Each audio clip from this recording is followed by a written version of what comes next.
Welcome back to Media Week. Radio station Today FM has lost its bid to prevent the Australian media watchdog from finding it broke the law when it broadcast the infamous royal prank call last year. Let's go to my co-host James Manning, editor and publisher of Media Week. So what's the next step now? Yeah, I think people in court this morning said people there from Southern Cross Austereo looked very surprised. I think they were hoping for a different result, which is what you do, I guess, if you go to the length they have. Next we'll get, I guess, ACMA will finish off their investigation. They've already sent Southern Cross Austereo a preliminary report, which is what instigated this court challenge anyway. We suspect there's a lot of talk now that the penalty could be a suspension of the licence, something that's never happened here before, anything from 6 to 8 hours through to a whole day.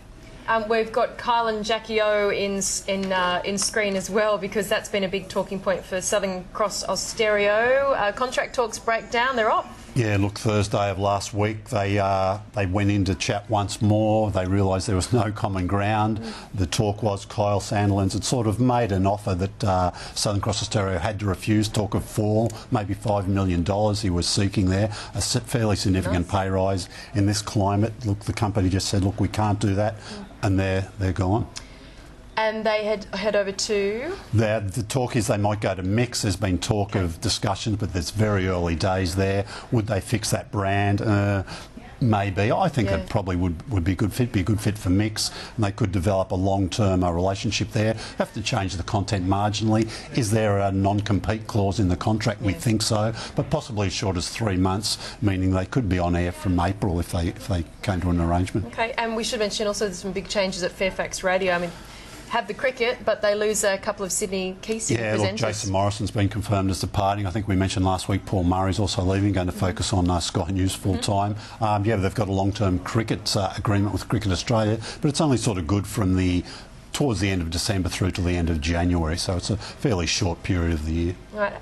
We've got some radio ratings to walk through as well. These are the metro ratings for each capital city, and James, of course, the second last radio ratings for the year too. Yeah, look, lots of people sort of at the top of their game who won't be around possibly next year at all. Today FM, number one FM, losing their breakfast show. 2GB still dominating there, and Smooth, look at that, DMG Radio with the number 2 and number 3 FM stations. That Smooth just had fantastic, still just over 12 months since launch, so big upside for DMG next year here. Look at Melbourne as well on the next page. Yeah, look, number 1 FM down there, Nova, they're Husey and Kate, they won't be around next year either. Either will the number 3 FM show.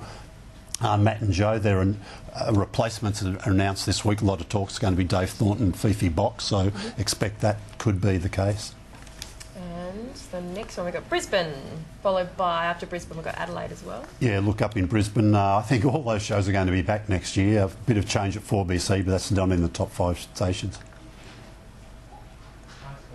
Yeah, Mix number 1 in Adelaide. 5AA number 2, they're losing one half of their breakfast team, Keith Conlon, so it'll be a new breakfast team for them next year. Bit of a challenge for them. Both Southern Cross Austereo stations well off the pace in that market. And finally in Perth, standouts here? Yeah, look, Mix number 1, the Boticas, or the Bunch, finished up already, so they won't be back next year. Nova well positioned to pick up some of that upside for them. Also 96 FM could be a player next year. New breakfast show at 92.9. Great stuff. Now let's have a check of the media sector's performance on the share market this week, including a much hyped media debut, and of course I'm talking about Twitter, but here's Chris Weston from IG. A few things I'm looking at this week. First of all, yesterday we saw a reasonably good earnings report coming through Fox. The market has pricing a pretty good outcome. The stock was up 65% year to date, so we're going to have to see a pretty sensational result for the stock to really go too much further from current levels. I think if you look at the valuations on the stock at the moment, they are pretty fair value. I think a lot of brokers at the moment are saying that some of the valuations or some of the parts is around 38.50, probably Goldman's on the top end above 41, so there is room to squeeze higher. We've got to remember it is an absolutely quality business. It attracts its advertising revenue on a structural basis rather than a more cyclical basis like we see here in Australia. The earnings per share at 33 cents was just under. The market was looking for 34 cents. We saw 1.8% EBITDA growth coming through as well, which was okay. I think the market was looking for those sort of numbers, but the revenue growth above 17% was sensational. You're seeing great top line growth, But that differential now we're seeing between the top line growth and the bottom line growth is purely down to the investment that's going into the cable network. That will probably continue for the next quarter, and then it'll probably dissipate off, and they should have a much stronger second half of the financial year. So there is still good upside here. They came out and talked about their guidance continuing that high single-digit numbers as well. We'll probably need to see a bit of a breakthrough to that 36.70 on a technical basis as well. So good numbers there and a very quality business. The other thing I'm looking at, of course, so you can't get past Twitter. Not a media company per se, but it does attract its advertising revenue in a similar sort of mantra there. Now, our clients are certainly expecting a very, very good day. If we price it off about $27, our clients suggest that this is going to go up to about $41, which was, very out of fitting with some of the other IPOs. Royal Mail was very strong. But certainly what we saw from Facebook, where it's up 1% on the day. Current valuations and current sales projections, you're probably looking at a price to sales basis of around about 11.8% based off $27.